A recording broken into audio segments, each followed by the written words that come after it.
How the Grinch Stole Christmas. Every Who down in Whoville liked Christmas a lot, but the Grinch who lived just north of Whoville did not. The Grinch hated Christmas, the whole Christmas season. Now please don't ask why, no one knows quite the reason. It could be his head wasn't screwed on just right. It could be perhaps that his shoes were too tight. But I think that the most likely reason of all may have been that his heart was just 2 sizes too small. But whatever the reason, his heart or his shoes, he stood there on Christmas Eve, hating the Whos, staring down from his cave with a sour, grinchy frown at the warm lighted windows below in their town. For he knew every Who down in Whoville beneath was busy now hanging a mistletoe wreath. And they're hanging their stockings, he snarled with a sneer. Tomorrow is Christmas, it's practically here. Then he growled with his Grinch fingers nervously drumming, I must find some way to stop Christmas from coming. For tomorrow, he knew, all the Who girls and boys would wake bright and early, they'd rush for their toys. And then, oh, the noise, the noise, the noise, the noise. There's one thing he hated, the noise, noise, noise. Then the Who's young and old would sit down to a feast, and they'd feast, and they'd feast, and they'd feast, feast, feast, feast. They would feast on Who pudding and rare Who roast beef, which was something the Grinch couldn't stand in the least. And then they'd do something that he liked least of all.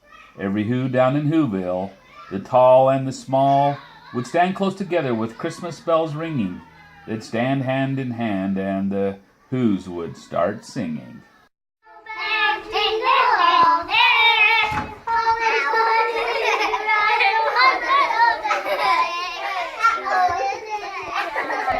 They'd sing, and they'd sing, and they'd sing, sing, sing, sing.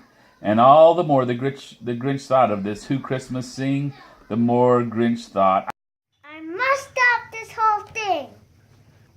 For 53 years, I put up with it now. I must stop this Christmas from coming, but how? Then he got an idea, an awful idea. The Grinch got a wonderful, awful idea. I know what just to do. But the Grinch laughed in his throat, and he made a quick Santa Claus hat and a coat. And he chuckled and he clucked. Okay. What a great Grinchy trick. With this coat and this hat, I just look like Saint Nick. All I need is a reindeer. The Grinch looked around, but since reindeer was scarce, there was none to be found. Did that stop the old Grinch? No! The Grinch simply said, If I can't find a reindeer, then I'll make it instead. So he called his dog Max. Then he took some red thread and he tied a big horn on the top of his head. Come on, dog.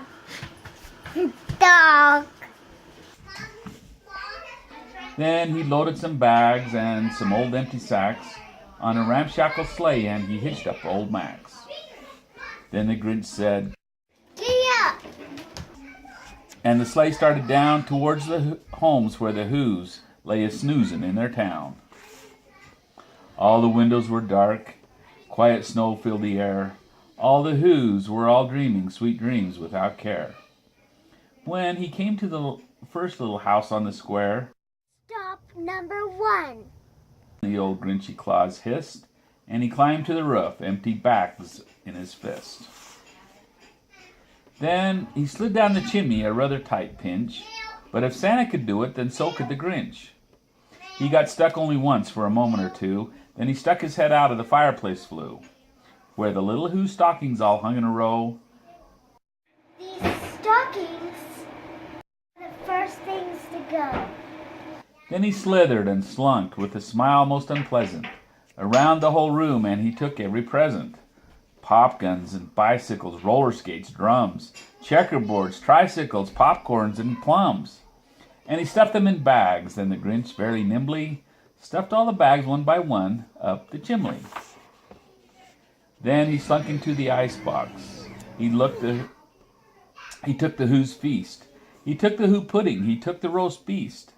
He cleaned out the icebox as quick as a flash. Why, that Grinch even took their last can of Who hash.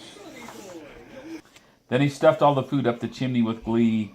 And now, Grinned the Grinch. I will stuff up the tree. And the Grinch grabbed the tree and he started to shove, and he heard a small sound like the coo of a dove. He turned around fast and saw a small little Who. Little Cindy Lou Who was not more than 2. The Grinch had been caught by his tiny Who daughter, who just got out of bed for a cup of cold water. She stared at the Grinch and said, Santa Claus, why? Why are you taking our Christmas tree? Why? But now you know that old Grinch was so smart and so slick. He thought up a lie, and he thought it up quick. Why, my sweet, sweet little tot. The fake Santa lied. There's a light on this tree that will light on this side. I'm taking it home. To my workshop, my dear. I'll fix it up there. Then I'll bring it back here. And his fib fooled the child. Then he patted her head, and he got a drink, and he sent her to bed. And when Cindy Lou Who went to bed with her cup, he went to the chimney and stuffed the tree up. Then the last thing he took was the log for their fire. Then he went up the chimney himself, the old liar. On their walls he left nothing but hooks and some wire. And the one speck of food that he left in the house was a crumb that was even too small for a mouse. Then he did the same thing to the other Who's houses, leaving crumbs much too small for the other Who's mouses. It was 1/4 dawn, and the Who's still abed. All the Who's still a snooze when he packed up his sled. He picked it up with their presents, the ribbons, the wrappings, the tags and the tinsel, the trimmings, the trappings. 3,000 feet up the side of Mount Crumpet, he rode with his load to the tip top to dump it. Poo-poo to the Who's. He was grinchiously humming. They're finding out now that no Christmas is coming. They're just waking up. I know just what they'll do. Their mouths will hang open a minute or two. And then the Who's down in Whoville will all cry boo-hoo. That's a noise that I simply must hear. So he paused, and the Grinch put his hand to his ear, and he did hear a sound rising over the snow. It started in low, then it started to grow. But the sound wasn't sad. Why, the sound sounded merry.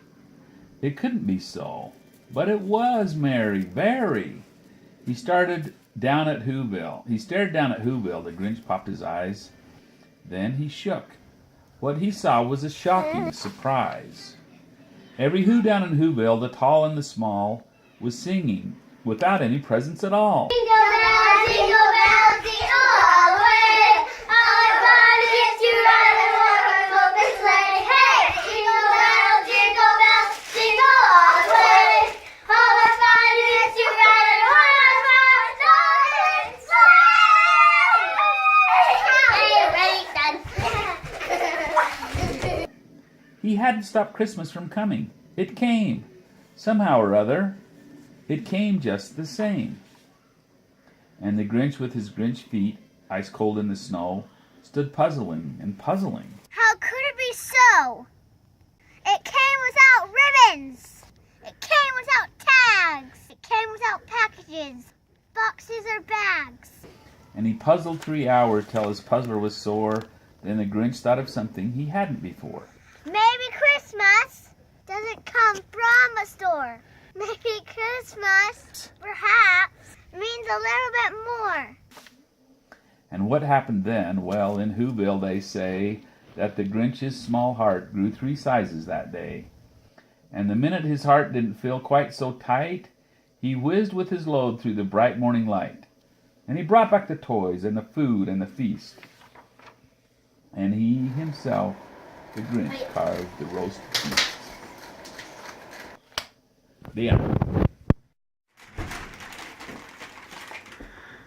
Thank you. Yeah, thank you. Thank you. Thank you.